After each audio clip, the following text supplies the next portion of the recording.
Hello and welcome. We are living through greater uncertainty than the world has seen at any time since the Second World War. It is almost impossible to say with certainty what might happen next, but for a sharp insight into what could happen next and why, and to help you navigate these choppy waters, we're joined at the India Today studios at the World Economic Forum by one of the world's leading foreign affairs experts, Fareed Zakaria. Fareed, fantastic to see you again. Thank you for your time. Great to see you, Rahul, always. We are currently in a situation where Russia isn't winning a war they were supposed to win in less than a week. Ukraine isn't losing, fighting harder than anybody would have anticipated. Where do you think Russia and Ukraine war is going from here? It's a very good question because you describe it exactly right. The Russians are not winning, the Ukrainians are not losing, but it's fair to say they're not winning either. So you can imagine this moving into a kind of stalemate, which can go on for a long time because the Ukrainians now have a lot of assistance in terms of material, in terms of money. The Russians, I mean, it's a much bigger country, it's 10 times the budget of defense budget of Ukraine, so they could also keep going for a while. All of which is to say, I think that this feeling of dislocation, of the, kind of uncoupling of the world, the high food prices, the high energy prices, this is not a momentary thing. This is not a spasm. I think this is what the next year, 2 years, maybe more will look like. This is the kind of new normal. The fear, though, is that as Russia continues to take losses, could there be a moment, whether it's the sinking of the Moscow or anything like that, which leads to an escalation? What's your reading at this time of Vladimir Putin's red lines? We're seeing new countries wanting to join the NATO. We're seeing generals in Russia speak continually about nuclear escalation. How do you read the mind of the Russian army and Vladimir Putin? It's a very good question because so far Putin has been rational and calculating. When I say so far, I mean until about a year ago. I met Putin a bunch of times, interviewed him once. He's a tough guy, very anti-Western, very anti-American, but he was always rational, cold, calculating, and his decision-making was incremental. He took the little pieces of Georgia that were pro-Russian, Russian-speaking, maybe not pro-Russian. When he went into Ukraine, he took Crimea, which was largely Russian-speaking. Then he nibbled at the Donbass. Then he went further, and always places that are heavily Russian-speaking, always limited in his actions. Syria, he went in for a limited... Now what you're seeing is a kind of weird, emotional... he speaks about the issues in a kind of mythological, which is to say in some sense nonsensical way. He talks about Nazis in Ukraine, talks about how the Ukrainian people are dying to have the Russians liberate them. Even now, I was talking to a head of state who was on the phone with him last week, and he said even now, he says, Ukraine is not a real country, these are not real people, they're all just, in a sense, Russians. So, he seems to have gone in a very different direction. And the fundamental issue is this: can he afford to lose this war? Or in his mind, does he think he cannot afford to lose this war? And if that's the case, then your question is very apt, which is, facing loss, will he just escalate? My own sense is that there is probably a place where you could end up, which is he gives back most of the territories conquered in the last 3 months, which are 10 or 15% of Donetsk and Luhansk, those two areas in the Donbass. Ukraine, in turn, says it won't join NATO. Those are the two areas where I think you could achieve it. But getting there is going to be very hard. The Ukrainians don't want to compromise because they've lost. For each side, when you've had losses, it's harder to compromise because then what was the fighting for? So the Ukrainians say, we sacrificed all this and we're going to give away territory. The Russians say, we sacrificed all. So it's a very tough one. My sense is there is going to be some moment at which the Russians realize that they are losing. That hasn't come yet. The Russians are the ones not willing to negotiate, not willing to back down. The Ukrainians have offered several times to negotiate. If that happens, I do believe there is a formula within the realm of possible. I don't know if he would go back to this, but Zelensky, when I interviewed him a couple of weeks into the conflict, said essentially, and I'm paraphrasing, and I mean, obviously these are very delicate issues, but he seemed to be saying to me, look, if the Russians move back, give back all the territory they've gained, we're not going to concede to them Crimea and the Donbass that they took in 2014. We will consider those frozen conflicts. We don't recognize them as Russian. The Russians don't recognize them as Ukrainian, but life can go back to normal. But that's a big loss of face for Vladimir Putin. He's hoping to go down in history as the modern day Tsar, the great unifier. If he has to go away with his tail between his legs, that doesn't help Putin send the right message. Yes, so Putin would have to accept that this conquest, this adventure didn't work. But it wouldn't be unraveling the 2014 annexations. But he'd get something big in return, which is the relaxation of Western sanctions. So the question is, how much does he care about that? And again, the rational calculation would be, my God, I mean, the Russian economy is in free fall. But does Putin care? But are we dealing at this moment, in your best estimate, with a rational actor or an irrational actor? Everything I've seen about him has always said to me that he was rational. But these last 3 months, he seems to have taken a very strange turn. My hope is that this was a case where he was in a bubble, 22 years in power, 2 years of COVID, completely autocratic system where only yes men and chamchas around him. So he got a lot of bad information. He had his own crazy theories about how they were going to win. Kind of defeat forces a kind of clarity, a reality check, and maybe he will climb down from this. Look, I don't think you can appease him by worrying too much about what happens when he's backed into a corner. The one thing we do know about Putin, and this is now 20 years of history, he respects strength. He respects you if you stand up to him. If you preemptively make concessions and start worrying about what are the off-ramps for him, my advice would be show him strength, let him worry about the off-ramps. There are, as I pointed out, there are a lot of potential off-ramps there. The problem right now is the Russians don't want to negotiate. If we step out of just what's happening between Russia and Ukraine and focus on the impact this is having on the rest of the world, the one big concern at this moment is because of the supply shocks to food grain systems. How real, according to you, is the prospect of famine, especially in North Africa, and what could potentially be done to try and prevent that?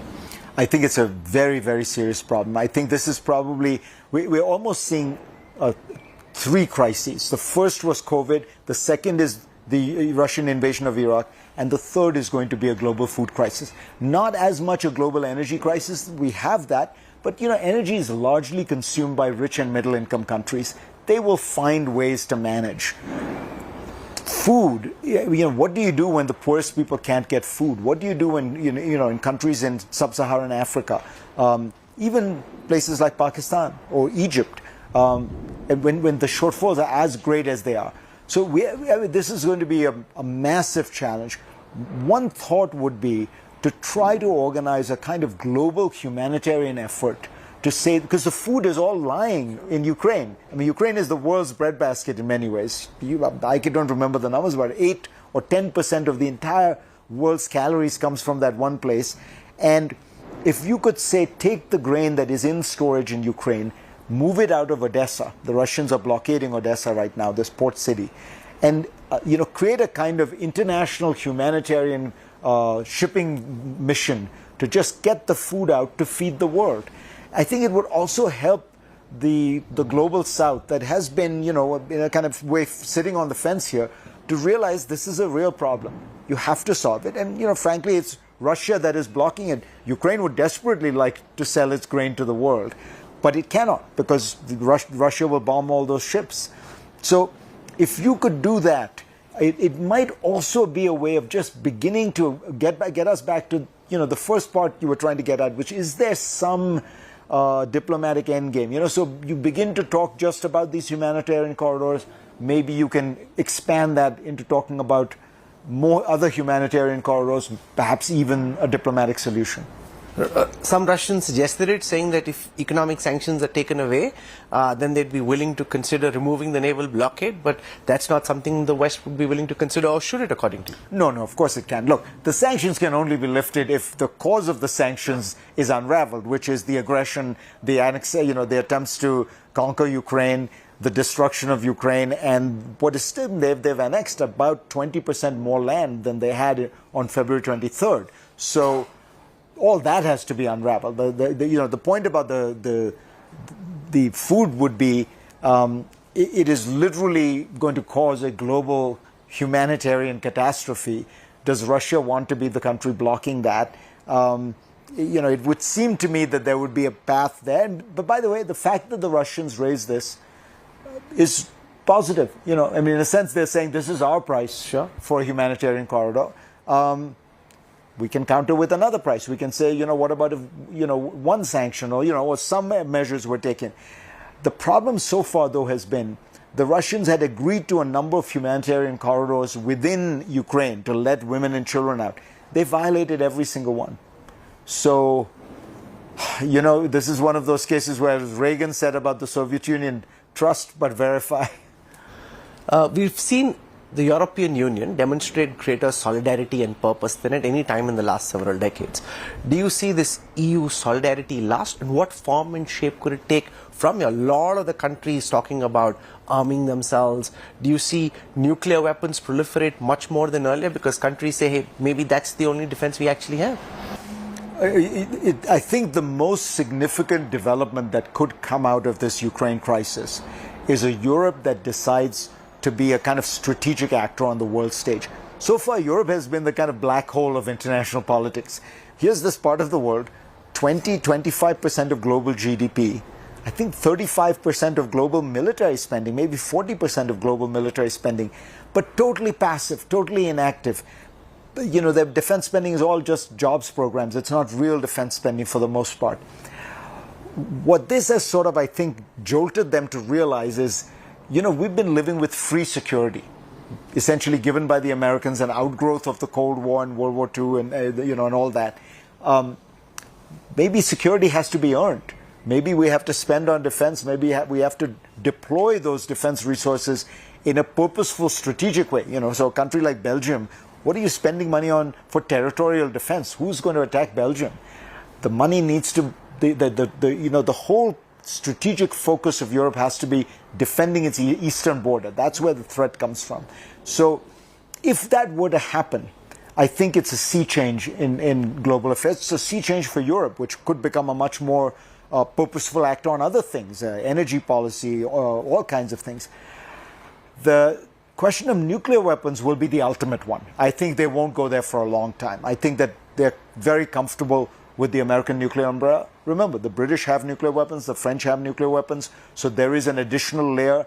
But they have the capacity. I mean, the other part of this that we should talk about is what we've realized is the Russian army is disastrous. So the Europeans don't need that much. If the Germans really double their defense spending and all these people start focusing their strategic armament, they will be able to deter against the Russian army. In the old days, you worried about the Soviet army, which was much larger. By the way, this is something India needs to think a lot about, because a lot of India's most advanced defense weaponry is Russian.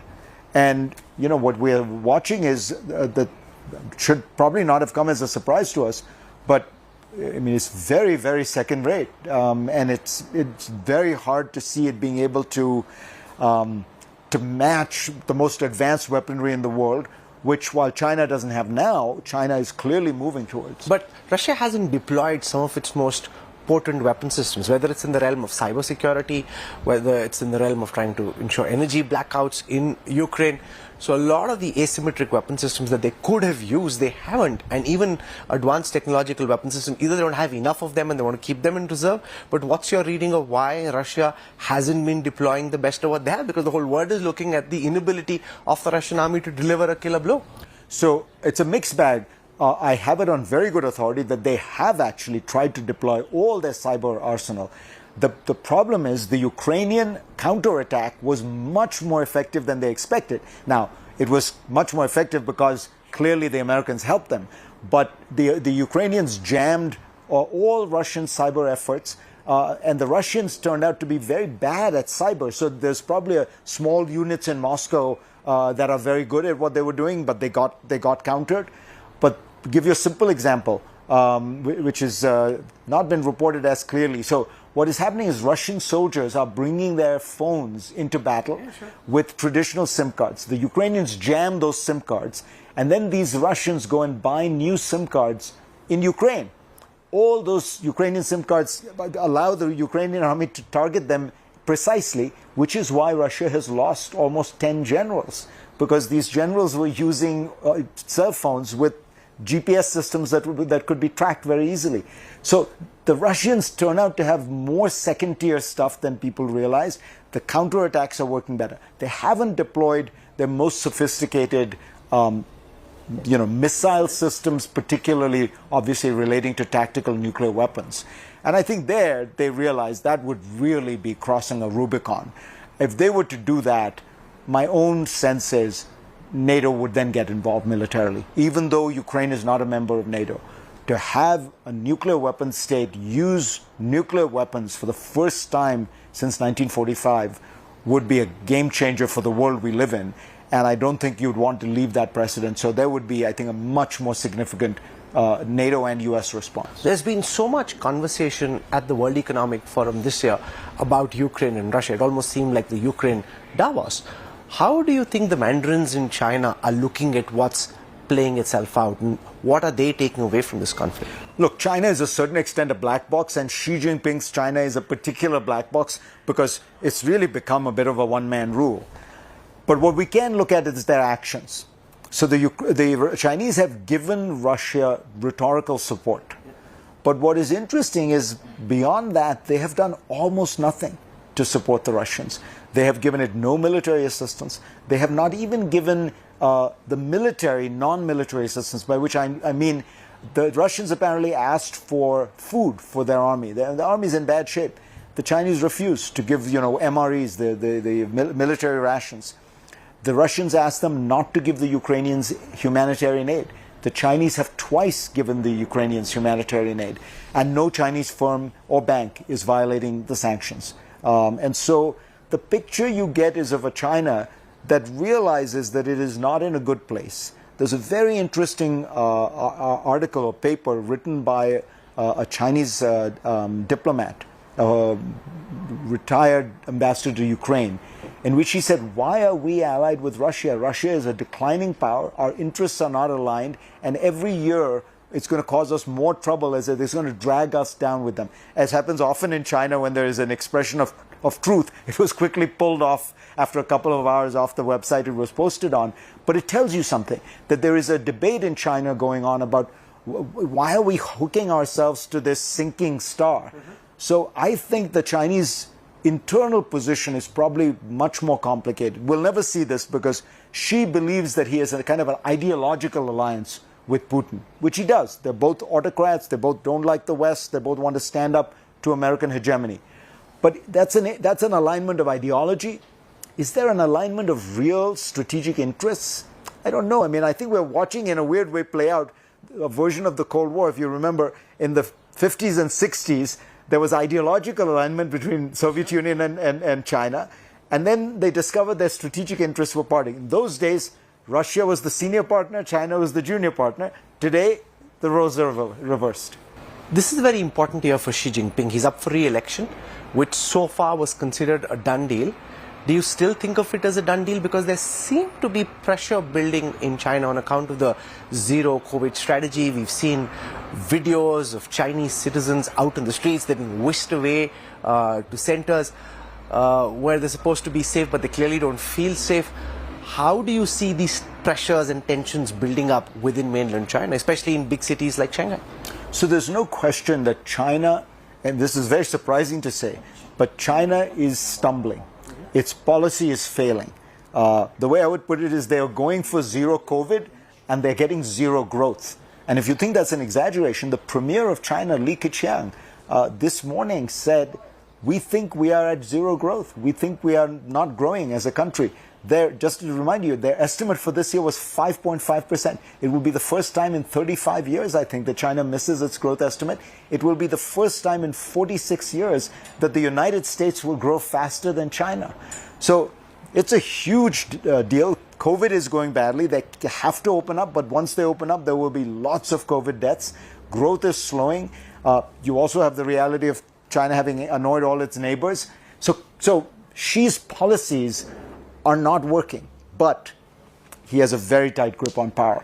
Those whole corruption the sweeps, anti-corruption sweeps, allowed him to eliminate a lot of his enemies, a lot of his rivals. So I suspect it would take more than just these few months of bad policy and bad outcomes to dislodge him. One of the hallmarks of China's rise has been that China has been a very pragmatic power.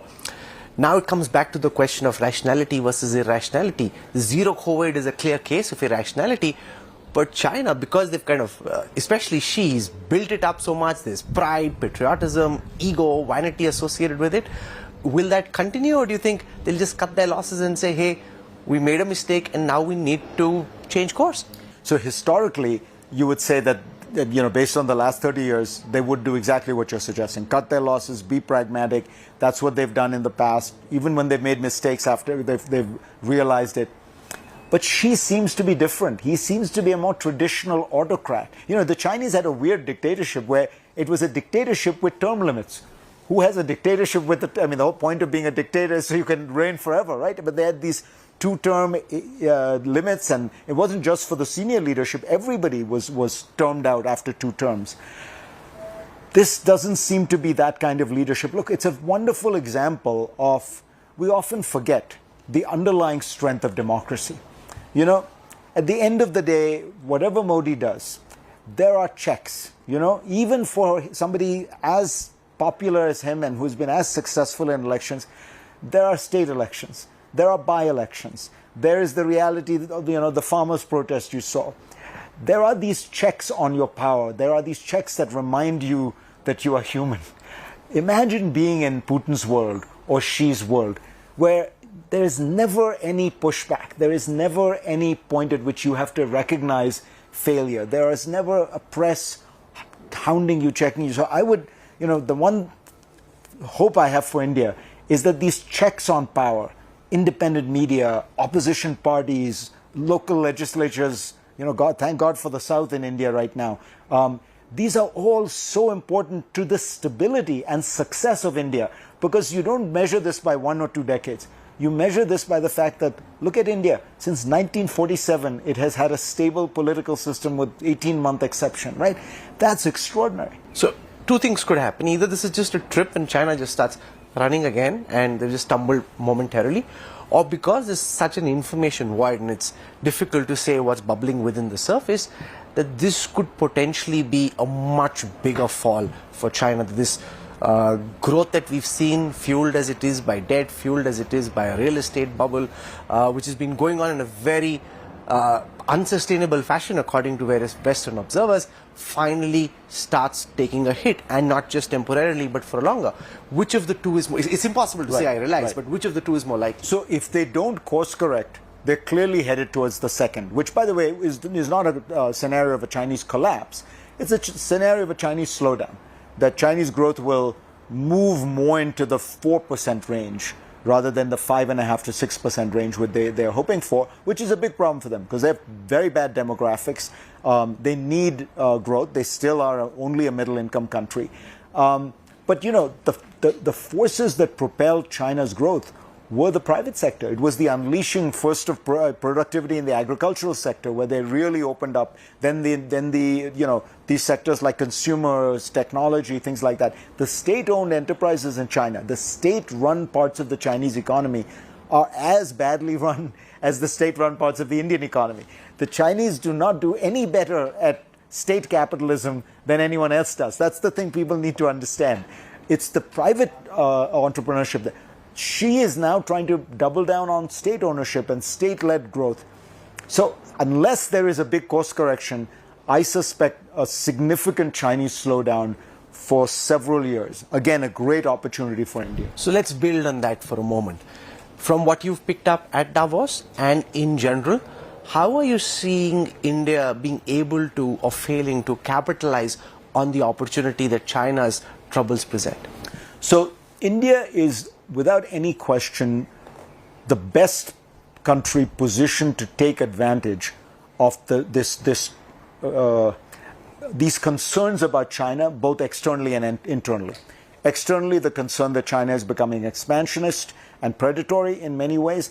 Internally, the reality of Chinese slowing growth. India is perfectly positioned to pick up the slack in some areas by being able to manufacture goods at lower cost than China. In some areas, by being able to manufacture high-tech goods. I mean, that's the great advantage India has. As Manmohan Singh used to say, India exists in several centuries at the same time. So you have low-wage labor, but you also have the extraordinary tech sector. So you could imagine being able to, to deal with Apple on the one hand and Walmart at the other, which are both important parts of Chinese growth if you think about it.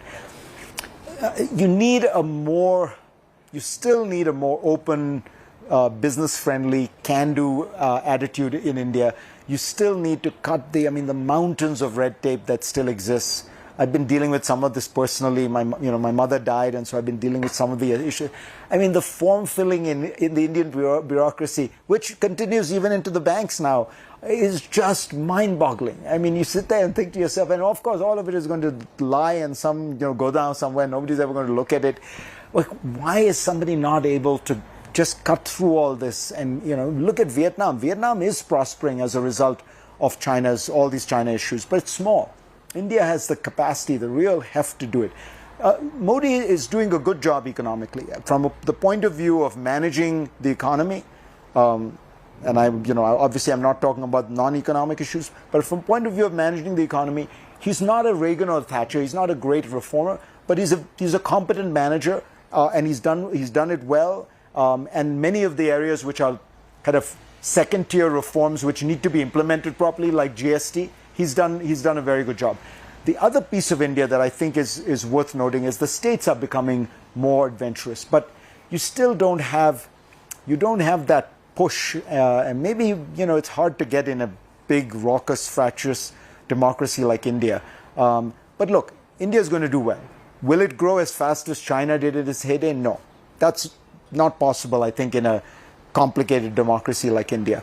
But that's also okay, I mean, Chinese economy was able to double, I think, every 7 years. If the Indian economy can double every 10 years, it's still going to lift hundreds of millions of people out of poverty. What happened in Sri Lanka, do you see that being unique to the manner in which the Rajapakses ran Sri Lanka, or do you see that being a potential threat given China's increasing debt to several of these countries, and some of the factors are similar? Do you think it could happen in other places in India's neighborhood and elsewhere as well? Look, from a strategic point of view, India has to be worried about a Chinese foreign economic policy that is strategically oriented in a way that encircles India. You cannot help but look at the ports that China is financing and notice that they do seem to be encircling one country.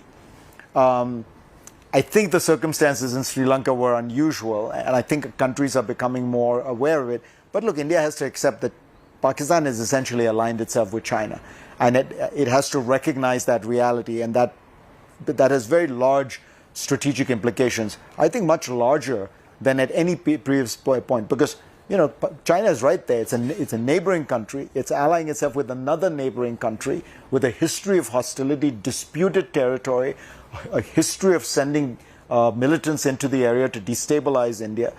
So it has to figure out how to deal with this. Look, one piece of this may be for India to try to have a working relationship with Pakistan to diffuse some of that crisis and that access. I'd be perfectly open to seeing this kind of interesting strategic dialogue between India and Pakistan to try and lessen some of the tensions, because it's to both sides' interest, particularly on the economic and trade side, for that to happen.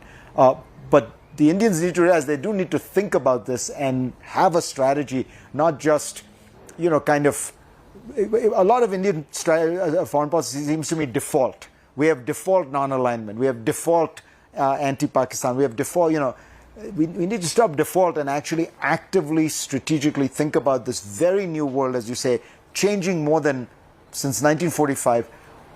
How should Indian strategy change? It can't be that the world is changing so much and it just turns out that Jawaharlal Nehru's foreign policy from the 1950s happens to work perfectly in this completely different world. India and China's relationship is deadlocked. Is that the way you think it's likely to stay? The People's Liberation Army still amassed on the other side of the Himalayas? Or do you see some of these geopolitical tensions leading to a thaw, even if it's not a very big thaw, but a marginal thaw to begin with? I'm surprised that China has not made more of an effort to ease tensions with India. It's actually one more of these examples of Xi's non-pragmatic policy. I mean, Chinese have resolved their border disputes with about 15 countries around them. The one country they have not resolved the border dispute with is India. Why do you think that's the case? It's an interesting question, Rahul. I don't think anyone completely understands. Part of it, I think, has to do with the fact that it involves Tibet, in a sense. The territories are overlapping, and China, if you look at China on issues that are about the control of what it regards as the integrity of Chinese territory and creating a kind of Han-dominated China, in other words, destroying its separate entities like Tibet, Xinjiang, they're very hardline. They always have been very hardline. And maybe the Indian thing falls into that. Maybe they view India as the only country that could, in Asia, really equal China. They really don't regard Japan that way. They regard Japan as a kind of lesser than country. It's a kind of weird East Asian rivalry. Maybe they view India that way. But it's striking that even, it's been years now since the clash in the Himalayas. Still, the Chinese are not really reaching out, even though they've paid a pretty heavy price for it. And what did they get in return? I mean, a bunch of 20 square miles of frozen tundra. I don't understand it. And they've got a lot of deployment on their side, building infrastructure. To what end? The sun is setting at Davos. Fareed, what's your biggest takeaway from the World Economic Forum this year? I think my biggest takeaway was that people have realized that we lived for the last 30 years in a kind of cocoon. We lived from the fall of the Berlin Wall to the invasion of Ukraine. It's almost two capstones. And between those years, 30 years of globalization, democratization, information revolution, almost a sense of a kind of common global culture, all that turns out to be, as always in international politics, it's all about power. It was built on American power. The edifice was American power, the undisputed nature of American power, which meant there was the one thing that's absent from that world of 30 years was geopolitical competition, geopolitical rivalry, the tensions that produces, the distortions that produces in economics, because politics always trumps economics when politics flares up. And maybe what we're coming back to is a more normal world, a world that during the Cold War, World War II, World War I, 400 years of European conflict before, it's a more tense world, it's a more unstable world, it's a more dangerous world. But in a strange sense, it may be a more normal world. Well, a lot of your insights will help those who are watching hopefully get a better sense of this choppy world. And it's always a pleasure having you with us, Fareed Zakaria. Thank you for taking our time. Thank you, Rahul. Always a pleasure. Thank you so much.